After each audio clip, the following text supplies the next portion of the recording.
Vous êtes candidat aujourd'hui, étant donné que vous étiez ministre de Paul Biya. Que répondez-vous à ces personnes-là?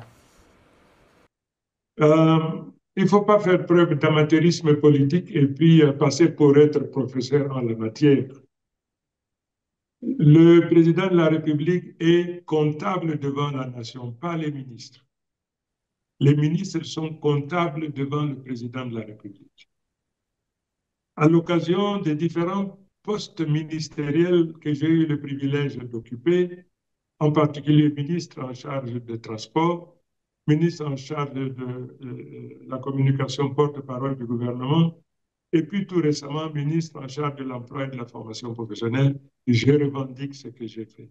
Je suis fier d'avoir servi ma nation à ces différents postes de responsabilité.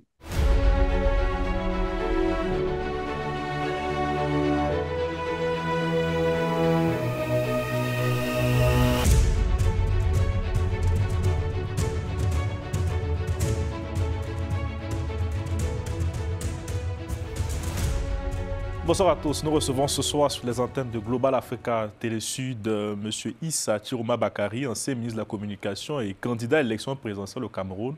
Bonsoir, M. Bakary. Monsieur, bonsoir. Vous avez été désigné candidat consensuel de l'opposition face au président Paul Biya. Comment avez-vous accueilli cette nouvelle? Je l'ai accueilli avec beaucoup d'humilité et de gravité en même temps. Beaucoup d'humilité parce que euh, la société civile, comme la classe politique, qui ont contribué à cette nomination, ont pu m'observer probablement à travers des prismes que je considérais comme des prismes normaux, mais quand même favorables, mais avec gravité compte tenu de la nature de la responsabilité. La nation camerounaise, dans son immense majorité, voudrait le changement. Pour avoir jeté l'heure dévolue sur mon être, ça veut simplement dire que je dois conduire donc cette nation vers ce changement. Donc, il y a effectivement solennité, gravité, mais aussi humilité pour ceux-là qui ont jeté leur dévolu sur moi. M. Bakary, regardez, votre ancien collègue au gouvernement, M. Bello Bouba Maïgari, estime ne pas être concerné par cette démarche. Comment comptez-vous le convaincre? Écoutez, ce n'est pas à moi de le convaincre, c'est plutôt à l'Union pour le changement. Je suis bénéficiaire de cette chose-là.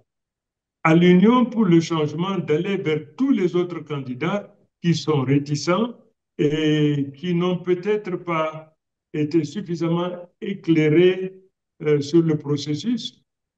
Ce dont je peux en parler avec certitude, c'est que j'ai bien appris que le ministre d'État Bello a reçu des émissaires de l'Union pour le changement et qu'on lui aurait présenté une fiche que l'on soumet à tous les potentiels compétiteurs. Et si d'aventure ils acceptaient les critères et les principes, ils devaient apposer leur signature sur ce fichier-là, sur cette fiche. Voilà ce que j'en sais. Bon, maintenant, qu'est-ce qui s'est passé? Je ne sais pas, je ne peux pas le dire. Il a dit qu'il ne s'y reconnaît pas. Écoutez, ça c'est son engagement, c'est sa parole. Je ne saurais opposer la mienne à la sienne en cette circonstance. Et quel message voulez-vous faire passer à Maurice Kamto, qui ne s'est pas encore prononcé? Le message que je me permets d'annoncer au professeur, compte tenu aujourd'hui de ce qu'il représente au sein de la classe politique en particulier et des Camerounais en général, dès lors que c'est toute la nation qui voudrait le changement. Et lui, il a été donc éliminé malheureusement et injustement. Ce que je pourrais lui dire, c'est vraiment qu'il retrousse les manches pour encourager les Camerounais afin qu'ils soient les bâtisseurs de ce changement. Parce que ce changement doit s'opérer dans les yeux. Sa voix compte. Il demande donc aux Camerounais oui, d'être conséquents. Vous ne pouvez pas vouloir une chose et vous abstenir à sa mise en œuvre. Donc, les Camerounais qui veulent le changement, probablement le professeur Kamto leur adressera un mot d'encouragement pour qu'ils passent à la phase concrète de leur desiderata, à savoir qu'ils soient eux-mêmes les bâtisseurs de ce changement. Monsieur Bakary, certains commentateurs considèrent que vous apparaissez comme co-responsable du bilan désastreux pour lequel vous voulez, vous êtes candidat aujourd'hui, étant donné que vous étiez ministre de Paul Biya. Que répondez-vous à ces personnes-là? Il ne faut pas faire preuve d'amateurisme politique et puis passer pour être professeur en la matière. Le président de la République est comptable devant la nation, pas les ministres. Les ministres sont comptables devant le président de la République.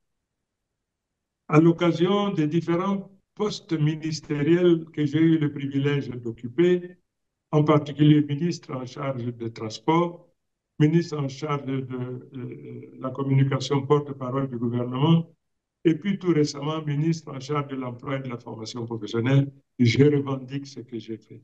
Je suis fier d'avoir servi ma nation à ces différents postes de responsabilité. À ceux-là qui sont sceptiques, voire hostiles, je leur dirais simplement qu'ils aient l'humilité d'aller vérifier toutes les réalisations auxquelles j'ai procédé, par exemple comme ministre des Transports. Qu'ils leur souviennent que en 94, j'ai été élevé en 92, puis en 94, pour la première fois, l'État camerounais s'est trouvé en cessation de paiement et que les Camerounais, pendant 4 à 5 mois, sont restés sans salaire. En tant que ministre, il fallait donc faire preuve d'inventivité, de créativité. Et c'est à ce niveau, donc, j'ai tout de suite imposé une taxe de 10 000 francs à toute personne qui sortait du Cameroun, parce que pour sortir du Cameroun, probablement, on n'a plus que 10 000.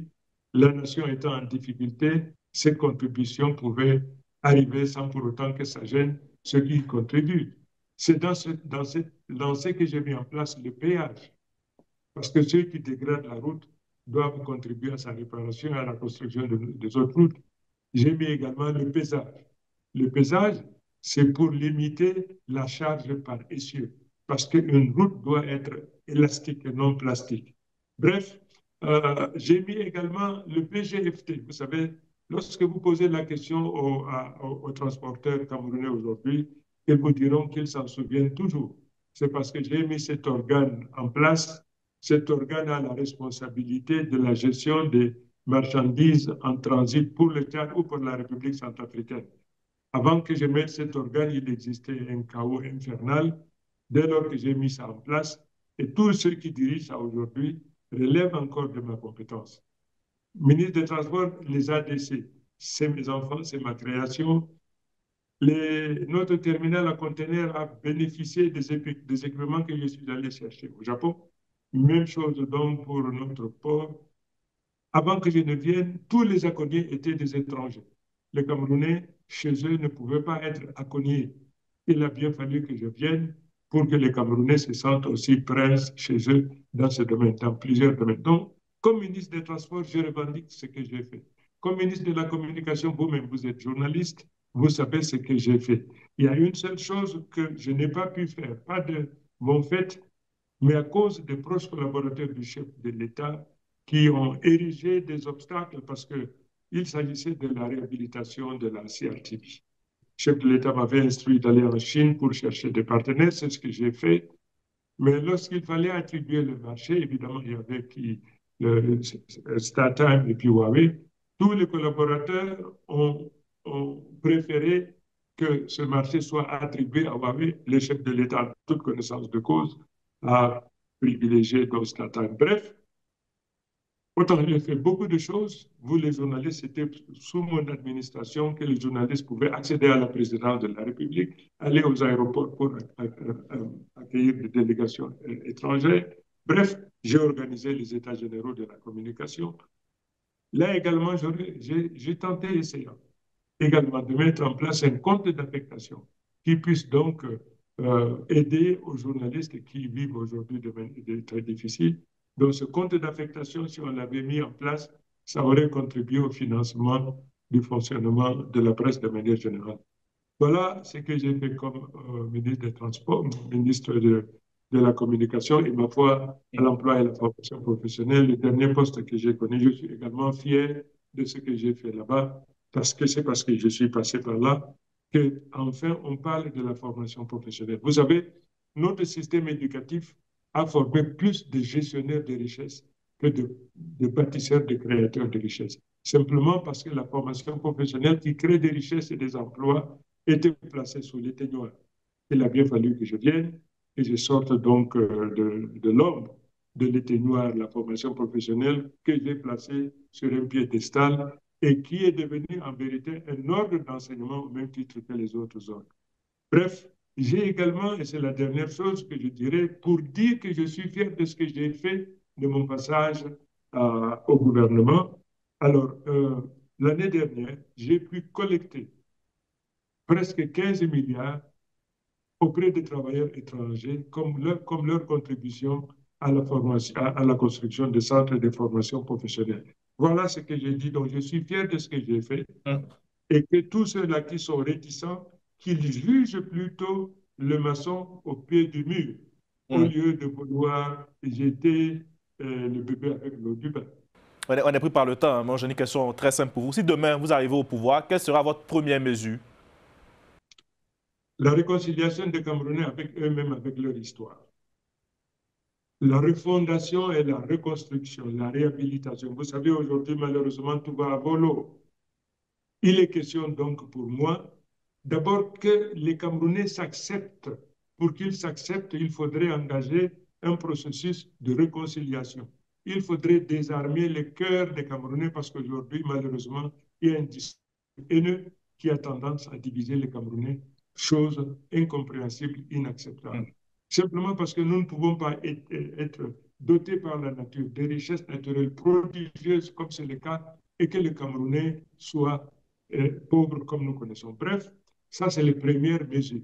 Et ensuite, il faut auditer l'État. Il faut auditer les finances. Quelle est la situation de l'endettement du Cameroun? Aujourd'hui, nous savons que notre réserve de change a des difficultés simplement parce que nous n'exportons pas de produits finis. Nous sommes spécialisés en l'exportation de la matière première, ce qui n'a jamais enrichi aucune nation. Bref, nous avons donc parce que je mettrai en place un gouvernement de transition générationnelle. C'est-à-dire, il faudrait que cette jeunesse qui doit se préparer à la relève soit donc initiée pour connaître la marche de l'État, la marche de la nation. Bref, il y a donc ces 6 points qui existent. Si vous en êtes intéressé, vous pouvez donc consulter notre site. Et est-ce que vous êtes prêt à ouvrir la discussion sur la réforme du franc CFA? Écoutez, le franc CFA doit être le reflet d'une économie. Vous savez, l'économie repose, la monnaie est pour l'économie ce que le sang est pour le corps humain. Aujourd'hui, notre économie est en difficulté. Et je dis donc la souveraineté économique, la souveraineté monétaire de notre nation, qui doit s'inscrire également dans une donnée dimension africaine, doit d'abord s'assurer, il faut qu'on remette d'abord de l'ordre dans notre économie. Parce que sinon, aujourd'hui, on pense donc à sortir du système qui existe aujourd'hui, inexorablement, le marché financier va s'attaquer donc sans réserve à d'autres mécanismes et on sera obligé de penser à la dévaluation autre. Donc, oui, il faut absolument que nous ayons la souveraineté financière, la souveraineté économique, mais au préalable, nous devons d'abord mettre de l'ordre dans notre économie, que nous soyons en mesure d'exporter des produits finis parce que nous exportons aujourd'hui de la matière première pour importer l'inflation des produits finis. C'est une anomalie. Nous allons instaurer le Made in Cameroun, consommer d'abord Cameroun avant de penser à autre chose. Nous avons plus de 3 000 milliards que nous pouvons investir dans le domaine de l'agriculture, de l'élevage et de tout ce que nous aurions pu fabriquer à la maison. Malheureusement, des dispositions n'ont jamais été prises pour qu'il en soit ainsi. Voilà, entre autres, ce que nous allons faire. Une dernière question. Quelle est votre conception des relations avec la France, M. Bakary? Écoutez, les relations avec la France sont des relations anciennes. nous continuerons toujours à entretenir ces relations avec la France, mais dans le respect de notre souveraineté, dans le respect de l'indépendance, de la souveraineté de notre nation, au même titre que nous entretiendrons des relations avec tous les autres pays qui acceptent donc de se tenir à nos côtés. Donc, nous pourrions nous servir comme levier pour la promotion de notre économie. Mais voilà, nous garderons donc ces relations avec la France, il n'y a pas de doute. Merci beaucoup, merci d'avoir répondu à nos questions. Merci à Romain Clicquot de Mec à la réalisation et bonne suite de programme sur les antennes de Global Africa Télé Sud.